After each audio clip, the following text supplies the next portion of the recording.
আসসালামু আলাইকুম। আমাদের মেইন প্রবলেম হলো এই পার্ট। এটা সলভ করার জন্য আমরা ব্যবহার করব বদমাশ rule.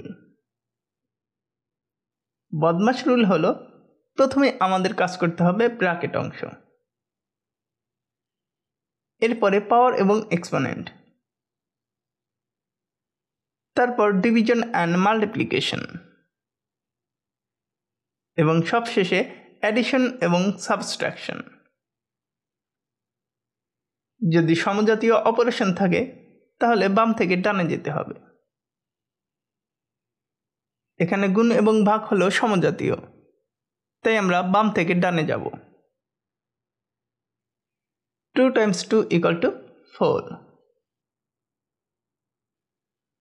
4 divided by 2 equal to 2. এবং 2 times 2 equal to 4. তাহলে আমরা পাই 2 to the power 4,